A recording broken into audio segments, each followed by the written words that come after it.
मुकद्दस रमजान का पाक महीना अब अपने आखिरी सफर पर है, यानी आखिरी अशरे में पहुंच गया है। इस दौर को इस्लाम में बेहद अहम माना जाता है। महानगर की मस्जिदों में इबादत का माहौल और ज्यादा गहरा हो गया है।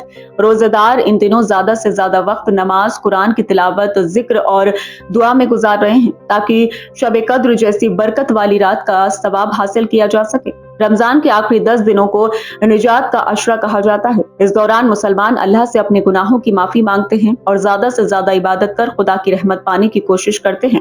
रमजान की आखिरी 10 रातों में से ताक रातों यानी 21, 23, 25, 27 और 29वीं रात को विशेष फजीलत हासिल है। इन्हीं रातों में शब कद्र की तलाश की जाती है, इसलिए इन दिनों मस्जिदों और घरों में रात भर इबादत का सिलसिला चलता है। गवर्नमेंट कॉलेज वाक़ई ऐतिहासिक किले वाली मस्जिद में माह रमजान की 25वीं शब में बड़ी तादाद में मुसलमानों ने इबादत की और दुआओं में अपने गुनाहों की माफी मांगी। इस दौरान मस्जिद में रोजेदारों के लिए सहरी का भी एहतमाम किया गया।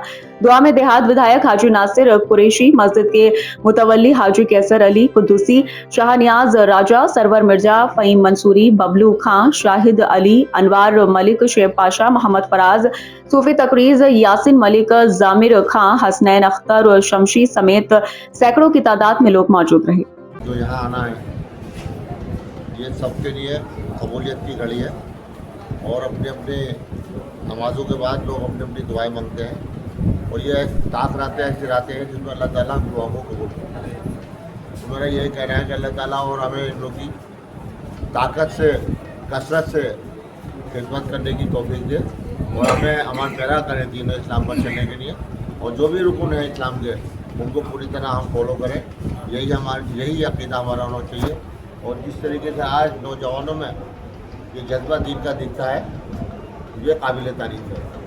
जैसे माहौल के अंदर आज नौजवानों में जो जज्बा जागा है, इंशाअल्लाह ताला आने वाले वक्त में ये और आगे बढ़ेगा और जो भी दीन के काम हैं, जो अधूरे काम हैं दीन के, उनको भी आने वाली नस्ल बहुत तेज़ी के साथ पूरा करेगी। जैसे कि आपने फिलहाल मस्जिद में देखा कि जो एक काम हुआ है सबके ताउन से, और ये जितने लोग यहाँ खड़े हैं इनकी मेहनत है ज़्यादा नहीं, 12 महीने के अंदर 12 महीने यहाँ पर ये चंदा कर करके लोगों से 1-1 रुपया ले लेके यहाँ इकट्ठा किया और ये मस्जिद की तामीर के काम आया। और मैं समझता हूँ जो भी रुपया किसी ने दिया, 1 रुपया अगर किसी ने दिया तो 1 ही रुपया उसका यहाँ की तामीर में लगा।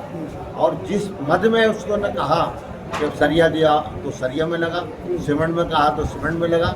अगर उसको हमें ज़रूरत पड़ गई सीमेंट की और उसने सरिया में दिया तो हमने उससे पहले पूछा, उसके बाद वो पैसा दूसरे मद में लगा। तो अल्लाह ताला ये हमें दीन का जज्बा दे और हमें ऐसे काम करने की ज़्यादा ताकत और हिम्मत दे जो हम कर सकें। और जो लोग ये हैं यहाँ इनकी बहुत मेहनत है, और जो और लोग हैं, बब्बू भाई हैं हमारे, आसिफ भाई हैं, सैयद उस्मान साहब हैं, अफसर साहब हैं, और भी बहुत सारे लोग हैं, उन सब ने मिल के इस मस्जिद में जो आज तामीरी काम करा उससे लोगों को एक खुशी है।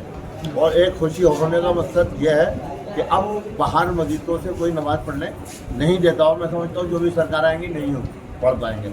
तो अल्लाह का इनाम है कि हमारे पास 1500-1600 लोगों की जगह अंदर हो गई। जहाँ लोग बाहर खड़े होकर नमाज़ें पढ़ते थे अब वहाँ स्कूटर और साइकिलें खड़ी हैं, अब बाहर कोई नमाज ईद की अलविदा की नहीं पढ़ता, सब मस्जिद के अंदर पढ़ते हैं। हमारा ये कहना है कि जो सरकार की गाइडलाइंस है उसको भी हम अमल करें और ना कोई नमाज़ पढ़े बाहर जो कोई हमें टोके, क्योंकि टोकने का मकसद क्या है कि हम ज़बरदस्ती तो पढ़ेंगे नहीं, और ज़बरदस्ती कहीं पढ़नी भी चाहिए। हमारा मजहबी बात की इजाज़त नहीं देता है। जहाँ मैं वाली मस्जिद में एतिकाफ़ कराता हूँ और एतिकाफ़ की बड़ी फजीलत है।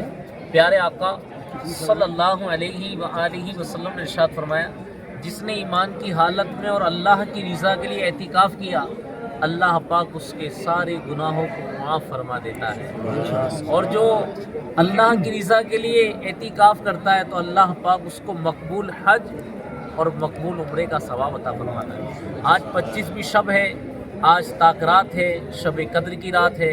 ये आप देख रहे हैं माशाल्लाह इतने बिज़ी और ख़ास कर अपने कामों में मसरूफ़ रहने वाले जो है हज़रात भी माशाल्लाह हमारे साथ हैं। इन्होंने भी रात में अल्लाह की रज़ा के लिए, इबादत के लिए वक्त दिया है। और आज की रात की बड़ी बरकतें, आसमान से नूरी मखलूक ज़मीन पर उतारी जाती है, वो अल्लाह के बंदों से मुसाफा करती है, और जिसकी इबादत अल्लाह कबूल करता है, अल्लाह कायनात के अंदर हर एक से उसे मोहताजी से महफूज फरमा देता है और अल्लाह उसकी रोज़ी में बरकत अता करता है। तो ये है ताक रात। اعتکاف میں بیٹھنے سے پہلے کس طریقے کی احتیاط رکھنی چاہیے اور کس طرح کیا کیا فضلیات ہیں اس کی اور کیا سنتیں؟ احتکام میں بیٹھنے سے پہلے تو اپنے دل کو ذہن کو دنیاوی خیالات اور دنیاوی ہر کام سے بچنا ہوتا ہے، اور دیگر جو دوست احباب یا فیملی وغیرہ ہوتے ہیں تو ان سے بات کرنے سے بھی بچنا ہوتا ہے، مسجد کے آداب بدلاتے ہیں اور عبادت کے لیے بیٹھا جاتا ہے۔ ہر مسلمان جو بھی جہاں لوگ پریشان ہیں ان کے لیے دعائیں کی جاتی ہیں، ان کے لیے التجائیں کی جاتی ہیں، یا اللہ ہمارے ملک ہندوستان کے ہر پریشان انسان کو، پریشان لوگوں کو مولا تو خوشیاں عطا فرما، اور ہمارا ہند، ہمارا ملک انڈیا یہ امن کا، سکون کا پیغام دیتا رہے اور اس کا پرچم خوب بلند ہو، یہ پیغام جو ہے وہ اعتکاف میں دیا جاتا ہے۔